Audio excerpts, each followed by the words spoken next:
Assalamualaikum warahmatullahi wabarakatuh. Perkenalkan, nama saya Muhammad Yusuf Fahmi. Kehadiran saya di sini adalah untuk mempresentasikan organ reproduksi. Organ reproduksi dikelompokkan menjadi dua, yaitu yang pertama ada alat kelamin pria dan alat kelamin wanita. Pertama-tama saya akan menjelaskan tentang alat kelamin pria. Alat kelamin pria memiliki bagian-bagian. Bagian-bagiannya yaitu yang pertama adalah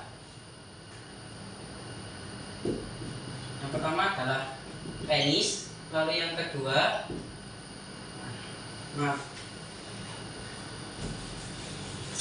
di alat kelamin pria ini dibagi menjadi dua lagi, yaitu ada alat kelamin pria bagian luar dan alat kelamin bagian dalam. Yang pertama, alat kelamin pria bagian luar. Alat kelamin pria bagian luar yaitu ada bagian yang pertama adalah penis, lalu yang kedua adalah skrotum, dan yang ketiga adalah testis. Yang pertama adalah penis. Penis berfungsi untuk saluran keluarnya kencing, urin, dan sperma. Lalu yang kedua adalah skrotum. Skrotum ini berfungsi untuk mencegah kestabilan suhu agar sesuai untuk memproduksi sperma. Lalu yang ketiga adalah testis. Testis ini berfungsi untuk memproduksi sperma dan hormon testosteron. Lalu yang kedua adalah alat kelamin pria bagian dalam. Alat kelamin pria bagian dalam memiliki bagian-bagian. Yang pertama adalah uretra, lalu yang kedua adalah fascicula seminalis, lalu yang ketiga adalah prostat, dan yang keempat adalah Cowper. Yang pertama adalah uretra. Uretra berfungsi untuk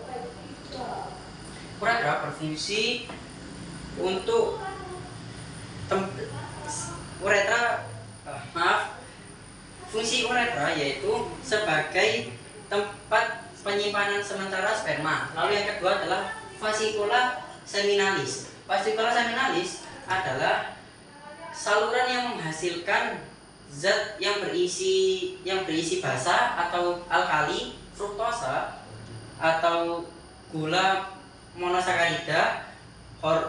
Lalu yang ketiga hormon prostaglandin, dan yang keempat adalah protein pembekuan. Lalu yang ketiga adalah prostat.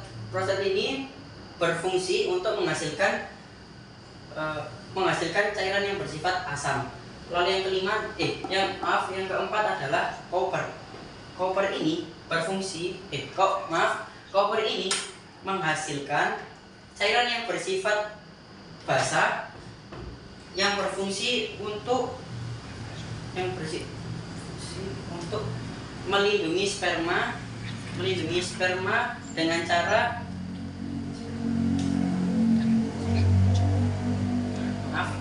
Cowper ini menghasilkan cairan yang bersifat basa. Fungsinya yaitu untuk melindungi sperma dengan cara menetralkan uretra yang memiliki pH asam yang tersisa di uretra.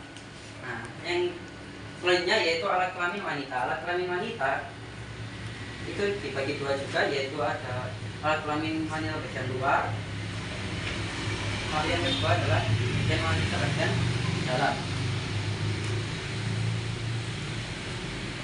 Yang pertama luar. Alat kelamin luar ini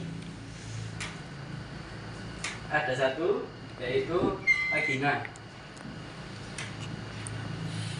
Vagina ini berfungsi untuk vagina adalah saluran yang menghubungkan lingkaran luar dengan rahim serta saluran yang mengalirkan darah menstruasi dan keluarnya bayi. Lalu yang kedua adalah alat kelamin wanita bagian dalam. Alat kelamin dalam yang pertama adalah serviks. Lalu yang kedua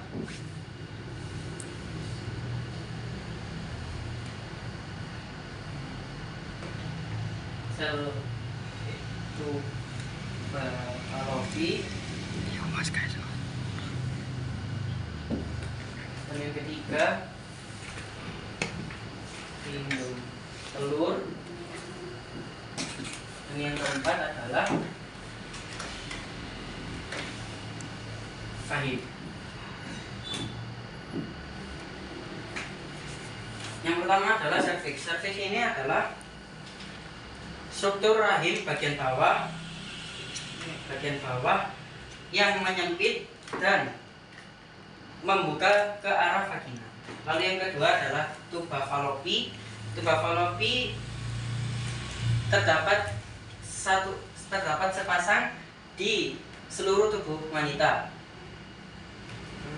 Yang selanjutnya yaitu indung telur. Indung telur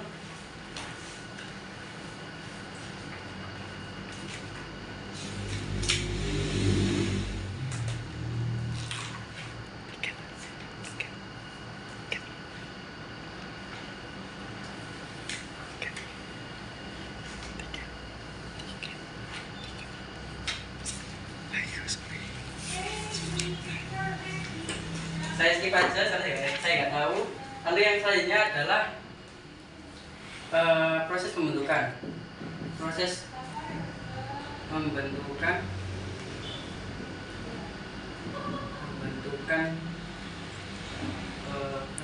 sperma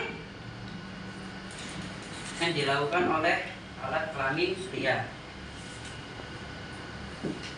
Proses pembentukan sperma ada juga yang dinamakan proses spermatogenesis. Spermatogenesis adalah proses pembentukan spermatozoa yang dilakukan di alat kelamin jantan, tepatnya di tubulus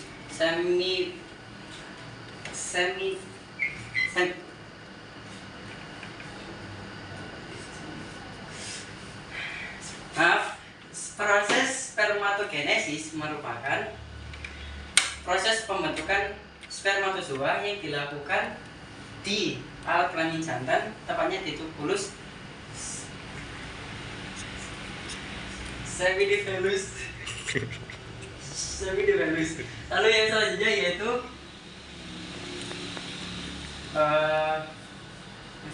yaitu proses pembentukan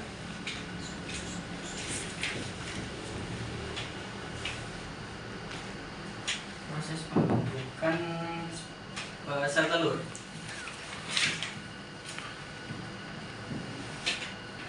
Di proses pembentukan sel telur ada juga yang dinamakan proses